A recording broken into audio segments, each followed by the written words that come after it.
एक लड़की चीख चीख कर पुलिस प्रशासन व अदालत के सामने गुहार लगा रही है अपने ही पिता, अपने भाई और अपनी भाभी की फांसी की सजा को मांग को लेकर, लेकिन उसे न्याय नहीं मिल पा रहा है और उल्टा उसी के ऊपर कड़ी कार्रवाई की मांग की जा रही है। आखिर क्यों? ये केस अपने आप में बहुत ज़्यादा पेचीदा होता चले जा रहा है। इसकी कड़ियाँ एक के बाद एक जुड़ती चली जा रही हैं, लेकिन इसका अंत दिखाई नहीं दे रहा। नमस्कार, आदाब, सत श्री अकाल। क्राइम अभी तक के चैनल पे आपका फिर से स्वागत है। आशा करता हूँ आप सभी अच्छे होंगे। दोस्तों, अभी तक आप लोग मेरे चैनल को सब्सक्राइब नहीं किए तो प्लीज़ चैनल को सब्सक्राइब कर ले, बेल आइकन को ऑल पे प्रेस कर ले, जिससे मेरी क्राइम और रहस्यमयी कहानियों की नई अपडेट आप सभी तक अच्छे से पहुँच सके। आज से कुछ दिन पहले मैं आप लोगों को एक कहानी सुनाया था जो कि बिहार प्रांत के अररिया जिले की थी, छोटू यादव और आरती यादव के प्रेम के संबंध के बीच की। छोटू यादव की हत्या निर्मम तरीके से कर दी गई, लेकिन उसकी जो प्रेमिका थी उसके ऊपर बार बार दबाव बनाया जा रहा है। वह बार बार पुलिस वालों से और अदालत से गुहार लगा रही है अपने ही पिता की फांसी की सजा की मांग को लेकर, लेकिन उसे न्याय नहीं मिल पा रहा है, उल्टा उसे ही घसीटा जा रहा है।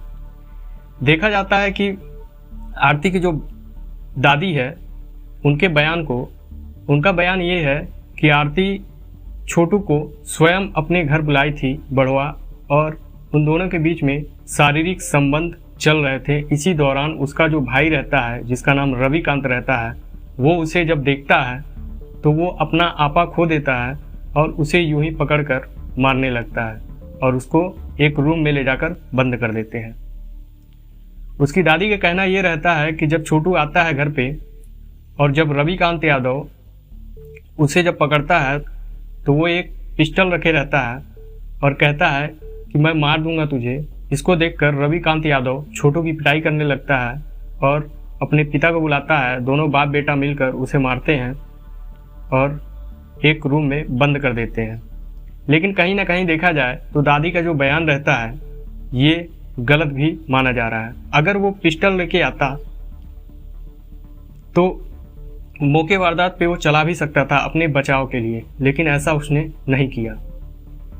लेकिन कई तरफ मीडिया वाले जो कि दिन प्रतिदिन रोज जब आरती के पास जाकर उससे बयान ले रहे हैं तो आरती का सारा बयान उलट पलट हेर फेर की तरह आ रहा है।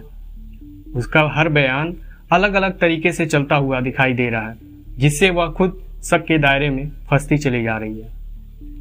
आरती का कहना है कि छोटू को उसकी भाभी जो कि रूबी यादव है वो 2 बजे रात को अपने घर पे बुलाई थी और छोटू वहां आया था। तो सभी के जहन में सवाल ये उठ रहे हैं कि अगर आरती की भाभी 2 बजे रात को बुलाई है छोटू यादव को शादी के संबंध में बात करने के लिए, तो 2 बजे का कोई टाइम शादी का नहीं होता है। लेकिन इसे दूसरे नजरिए से बताया जा रहा है कि आरती खुद छोटू यादव को फोन करके बुलाई थी अपने शारीरिक संबंध को बनाने के लिए। आरती के जो पिता हैं, जो छोटू की हत्या के मुख्य अपराधी हैं, उनके तरफ के जो वकील हैं, जो पटना हाईकोर्ट के मुख्य माने जाने वकील हैं शिवनंदन भारती, उनका बयान ये है कि आरती 2 बजे रात को छोटू को अपने घर पे संबंध बनाने के लिए बुलाती है और उसकी हत्या करवाती है।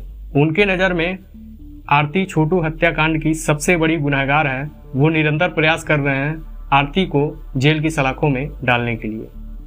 हालांकि आरती बार बार प्रयास कर रही है अपने तरफ से बात रखने की, लेकिन उसकी हर बात कहीं ना कहीं इधर उधर अलग अलग होती दिखाई दे रही है। ये केस एक के बाद एक आगे बढ़ते चले जा रहे हैं, लेकिन इसका खुलासा नहीं हो पा रहा है।